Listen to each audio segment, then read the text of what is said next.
សួស្តីអ្នកទាំងអស់គ្នាថ្ងៃនេះខ្ញុំមានវីដេអូមួយដែលនិយាយអំពីសិស្សថ្នាក់ទី12ពេលរៀនចប់តើគួររៀនបន្តឬចេញធ្វើការចប់បាត់ដប់ភ្លាមដោយទូកនៅកណ្ដាលសមុទ្រដែលគ្មានគោលដៅមិត្តភ័ក្តិខ្លះក៏បង្អួតរឿងសាកលវិទ្យាល័យល្បីៗខ្លះក៏ប្រញាប់រកការងារធ្វើដើម្បីបានលុយចំណែកយើងឈរនៅផ្លូវបំបែកមិនដឹងថាគួរទៅឆ្វេងឬទៅស្ដាំបើរៀនបន្តក៏ខ្លាចអត់លុយបើចេញធ្វើការក៏ខ្លាចអនាគតទៅមិនឆ្ងាយបងប្អូន Gen Z ខ្លះយល់ថារៀនធ្វើអីបើអ្នករៀនចប់ខ្លះនៅតែអត់ការងារធ្វើកុំចាញ់បោកពាក្យនេះការពិតគឺបែបនេះបើបងប្អូនមានជីវភាពធូរធារការរៀនបន្តគឺជារឿងល្អបំផុតប៉ុន្តែបើជីវភាពបង្ខំការចេញធ្វើការមុនវាមិនមែនជារឿងដែលខុសទេប៉ុន្តែអ្វីដែលខុសបំផុតនោះគឺចេញធ្វើការដើម្បីតែចាយវាយតាមទាន់សម័យកាលបំភ្លេចចោលការសិក្សាបើបងប្អូនចេញធ្វើការដើម្បីជួយគ្រួសារនិងសន្សំលុយរៀននោះគឺជាការវិនិយោគលើជីវិតខ្លួនឯងកុំរៀនតាមគេគ្រាន់តែចង់បានឈ្មោះថាជានិស្សិតបើមិនទាន់ច្បាស់ថាខ្លួនឯងចង់បានអីកុំអាលទាន់រត់តាមហ្វូង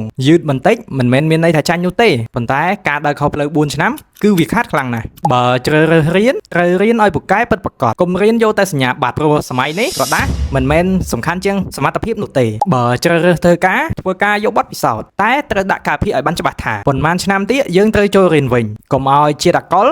ឬភាពសប្បាយក្នុងការរលុយលេបត្របាក់ក្តីស្រមៃកាលពីក្មេងរបស់ប្អូនអស់ជីវិតប្អូនមិនមែនជាការប្រកួតរត់ប្រណាំងជាមួយអ្នកដទៃនោះទេតែវាជាការរត់ប្រណាំងជាមួយនឹងវាសនារបស់ខ្លួនឯងកុំធ្វើការរហូតដល់លែងចង់រៀនហើយកុំរៀនរហូតដល់ធ្វើការមិនកើតសួរខ្លួនឯងឲ្យច្បាស់ថាតើ5ឆ្នាំទៀតយើងចង់ខ្លាចជាអ្នកណាបើឆ្លើយចេញធ្វើវាចុះទោះបីត្រូវចាប់ដើមពីចំណុចណាក៏ដោយកុំឲ្យពាក្យថាស្ដាយក្រោយកើតមាននៅពេលដែលយើងចាស់ទៅតើអ្នកទាំងអស់គ្នាយល់យ៉ាងណាចំពោះវីដេអូនេះខមមិនបញ្ចេញមតិខាងក្រោម